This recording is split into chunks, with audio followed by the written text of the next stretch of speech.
Greetings and welcome back, class. This is Criminal Justice 315. We're talking Chapter 11 today. We're talking about the development of law, of search, and seizure. I love this topic. This was my favorite topic in law school. I loved going through the Fourth Amendment analysis. I think the Fourth Amendment analysis that lawyers learn in law school is one of the more easier concepts to understand, to learn, as long as you follow the steps. And I think it's really easy to put the steps into terms and into concepts that anybody can understand, so that a good conversation and a good understanding of these concepts can be gained from this. So that's why I really like this chapter. I don't know if I necessarily like the way it's laid out, but we're going to go with the layout of the chapter, and I'm going to hit on some points. Again, as always, try to make this short 15-minute video. It might go to 20, but you want to know this chapter really, really well. This chapter and the next chapter are some really big points that I really like. So just be prepared and understand what I'm saying when I say that.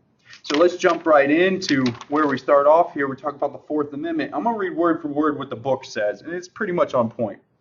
So it says, the Fourth Amendment, the right of the people to be secure in their persons, their houses, papers, and effects against unreasonable searches and seizures shall not be violated, and no warrant shall issue but upon probable cause, supported by oath or affirmation, and particularly describing the place to be searched and the persons or things to be seized. Stop there. Focus, concept. Here we are, Fourth Amendment. That is the rule.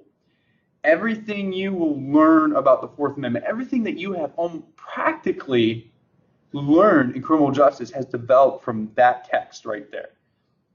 Everything from your CJ 101 to community corrections to women in the criminal justice system, anything that is being discussed about like what the criminal justice system can and cannot do, what it should and should not do, is all developed almost like 65% from that text right there. Let's go into it a little bit deeper. What are the three big concepts? I like this part of the book. The big three concepts to understand is that the Fourth Amendment guarantees protection to the person, to the home, and your belongings. So the Constitution, the Fourth Amendment, already says that you have a guaranteed expectation of privacy and protection in your person, you, your home, and the things that you own, your property. What's another thing that you can get from this? Number two is that unreasonable searches and seizures are no good. There's a lot of fight over that. There's what is unreasonable, but if the conclusion is unreasonable, it's no good. It's unconstitutional. And the last thing, warrants need to be issued only on probable cause. And probable cause is established through affidavit that is taken, well, not affidavit, it is now, but under oath or affirmation. And the warrant has to describe with particularity the person to be seized, the things to be seized, and the places to be searched. We're going to go into that in a lot more detail, but we're breaking this all apart now. So we took the text of the Fourth Amendment. This is what it says. Well, what can we pull from it? And we pull these three things out. The first thing we need to now do after we pulled these three big concepts out is define a couple terms. The first thing that I wanted the few things I wanted to define up front is search, seizure, probable cause, and this idea of standing. Know this: whenever you're dealing with a Fourth Amendment problem, and you will see them on my exams and on the tests and on the instruction questions, know this: not every seizure is a search, but every search is a seizure, right? What does that mean? That means I can stop someone, that's a seizure, talk to them, and never search them. But I can only search someone if I have first seized them or seized the item. Their seizure is not limited to just a person. I can stop a car. That's a seizure. I can stop a lot of things. That's not necessarily a person. So now let's distinguish. What is a search? What is a seizure? A seizure is just that. You have no reasonable belief that you are free to leave. Your book kind of goes into a little more language and they develop it a little bit more, but at the end of the day, is this idea that you do not have a reasonable belief that you're free to leave. What does that mean? That means if you're walking down the street and a police officer approaches you and starts talking to you, if you feel like you can say, officer, I'm done talking to you and I'm going to walk away now, and you start walking away, well, there's a belief that you felt like you were free to leave. And some people are like, whoa, anytime a police officer comes up to you, you have to stop. Well, no, you don't. You have a right to be left alone. We just talked about in the Fourth Amendment. The Fourth Amendment says you have protection of your person. That means you have a protection to not be seized. And that means that if he comes up to you or she comes up to you, you can say, I don't know, bye, and walk away. Now, if at any point in time that officer comes up to you, maybe shows some authority, hi, my name is Officer Smith, and I'm stopping you here today because I need to ask you some questions about a very important crime that happened last night. In my mind, I'm not free to leave anymore. He showed authority. He told me why he wanted to talk to me. And he was asking something very specific about a crime that happened last night. I don't know what's going on. So he has officially seized me at that point because I don't feel free to leave. Now, what's a search? Well, a search is, sometimes it's not a pat down. That may not necessarily be a search. A search is an actual intrusion, a physical intrusion. So that's going in the pockets, maybe going inside someone's shirt, things like that. Going into someone's car, into their home, those are physical intrusions. Even crossing the boundary line, even though it's not actually drawn there, but the boundary line of a person's property, that's a physical intrusion. If my body physically intrudes upon someone else's property, I go from public to private property, that's called a physical intrusion. That's one way to search. Then you need a reasonable expectation of privacy. Then you need to show you had a reason to do that. The other type of search is when you invade the reasonable expectation of privacy. And this area of the law is where it's really unique today because this is where cell phones come into play. This is when GPS comes into play. This is the real developing. Everybody's kind of on board with the idea of what a physical search is. Everybody kind of understands that, and there's no real argument. There's no gray area. But the reasonable expectation of privacy is where all the gray area is, because that's where technology plays around it. That's where technology is invading everything. And we're trying to understand what's the reasonable expectation of privacy here. So if you have a reasonable expectation of privacy, that means you have to believe it and society believes it. Then a search has occurred if you invade that reasonable expectation of privacy. Probable cause. This is higher than reasonable suspicion. That's the first thing I want you to know. The second thing I want you to know, it's like 49%. It could even be 50.1% and 49.9% no. So what does that mean? What I'm trying to say is that it's more probable than not. Yeah, using the word to define the word, I know that that's not usually the most helpful, but more probable than not that a crime has been committed, or that a crime is about to be committed, or that this person did commit a crime, or that there's evidence of crime in there, right? If I have a 50.1% chance that there's evidence of a crime in the trunk of that car, I could probably stop that car and look in the trunk. We'll talk about that later on down the line, but that's the idea. If just a little bit more than a hunch, I don't need anything. And you need probable cause to justify a warrant. So if you get a warrant, you got to show probable cause, not reasonable suspicion. To make an arrest, you have to have probable cause. We talked earlier in some of the other chapters that you have to have probable cause to keep someone detained in jail. Usually you present them before a magistrate. The magistrate determines whether or not there's probable cause to keep a person in jail. If not, see you later. You need probable cause to initiate charges. So we use probable cause as this idea that it's more likely than not, but we don't use reasonable suspicion. Standing. Standing is this idea that you were the one that was injured. You're the one that was hurt by whatever the police did. And when I say hurt, I don't mean you were actually physically hurt, like you had a broken leg. Yes, that's one example of it, but it's much more broader than that. That means if you were the person that the police searched the cell phone, and it was your cell phone, you have standing to sue, to challenge them searching your cell phone. If you were the driver of the car, you have standing to challenge the search of the inside of the car. But the passenger does not have standing to sue or to challenge the search of the inside of the car. They can challenge the stop because they were stopped, they were seized, they have standing. But if the officers determine that they can search the inside of the car and they can search the back seat, and they find drugs or evidence of a crime in the back seat, and they decide to charge both the driver and the passenger. Well, the passenger can't challenge the search. They can only challenge the stop, whereas the driver can challenge both the stop and the search because the driver is the one who owns the car, but it's assuming we're owning the car. So that's the idea of standing. You could also say that standing's been replaced with this idea of the reasonable expectation of privacy.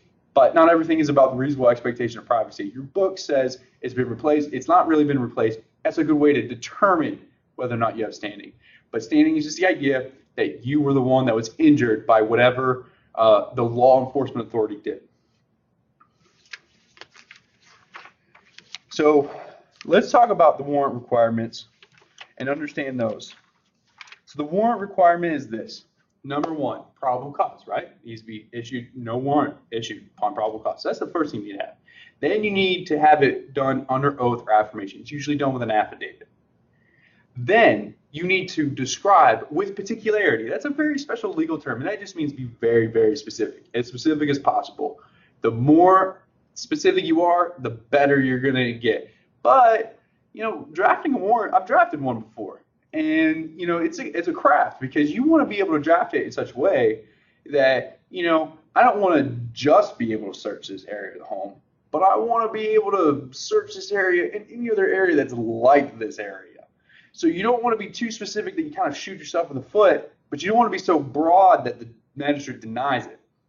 So you got to describe with particularity the things to be searched or the places to be searched and the things and persons to be seized. So that's the third part. It needs to be on probable cause, described with particularity, has to be done under oath or affirmation, and it has to be issued by a neutral and detached magistrate. And this is a very important part because we don't want magistrates rubber stamping warrants for officers. So that means the magistrate has to really, and it doesn't have to necessarily be a magistrate. It could be a district court judge, but the magistrate is usually the level we usually talk about. The magistrate plays a very important role because they're the balance. They are the balance between the protection of the private party and the government's interest in protecting society at large. And the magistrate stands there in the balance. So it is their job to make sure that the warrant is based on probable cause, that there's sufficient facts to support it, that it was given under oath and affirmation. If those are present, you got a valid warrant. Now, a lot of you would probably say, well, what about this good faith requirement? Good faith requirement is very broad. I mean, the good faith exception to the warrant requirement. The good faith exception does not apply when you see a problem that doesn't have a warrant. Don't even think about the good faith exception because good faith exception only applies to the warrant. And then it only applies in limited circumstances. The good faith exception itself is very broad, but what it applies to is very narrow. It applies to good faith officers. That means if the magistrate was not neutral and detached, it's no good. Good faith exception is not going to work for it. If it was not given under oath affirmation, it's not going to work. And the good faith requirement that your book describes that's going to save a warrant, even though the warrant is bad and the warrant actually violates the Fourth Amendment, the only way to save the warrant is with the good faith exception is to show that the officer was reasonable under the circumstances and that another officer in their circumstance would have believed the same thing. So this means that what if there was adequate information to support the warrant? There was probable cause, it was given under oath affirmation, neutral detached magistrate. Well, guess what? It was actually the wrong apartment. It's actually the apartment next door, and we just accidentally put the wrong number. It was a clerical error.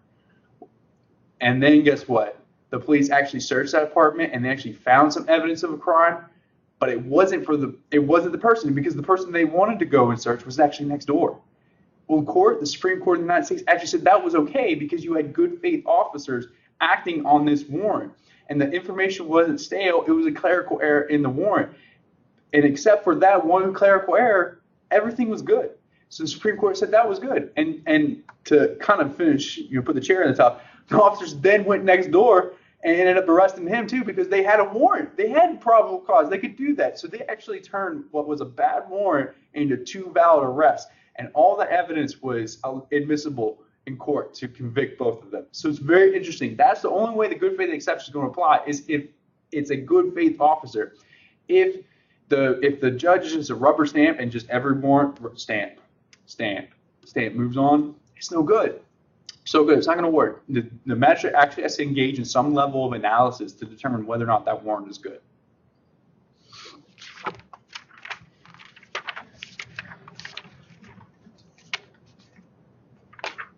So the last thing we're going to talk about is this idea of a search and arrest warrant. Search warrant is just that. It's just a search warrant. You have a right to search. Now, I like to think that a search warrant is a lot better than an arrest warrant, because an arrest warrant, well, it's only for a person. And that means you can only arrest the person. And depending on where the person is, you may not actually even be able to arrest the person. For example, if the person you want to arrest and you have a valid arrest warrant is in a third party's home, someone who's not related to the arrest warrant at all, they're just visiting a friend, the officers have no right to go in and barge in on that third party's home to arrest that person, even though they have a valid arrest warrant. They need a search warrant to go in that house. They need some reason, they need some authority to go into that house. A search warrant, on the other hand, a little more broader, because I can search a place, not really know who I'm going to arrest, but if I come across evidence along with my search, because I have a right to be there now because of my arrest warrant, if I come along evidence that allows me to arrest someone, I now have the probable cause to arrest someone. I don't need to get a warrant for that. So you see the difference between these two. Understand that. The warrants themselves are subject to the same requirements. They have to be issued by a neutral and detached magistrate under oath or affirmation. It's usually done through an affidavit.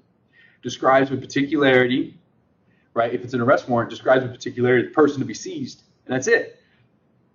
But if it's a search warrant, it's the person or places to be searched that's described with particularity. And if I decide that I'm going to search someone's home and I get a valid arrest warrant and I write it in such a way that kind of lets me free reign throughout the house in a way, and I just find evidence of a crime along the way, I now have the probable cause that I need to arrest people.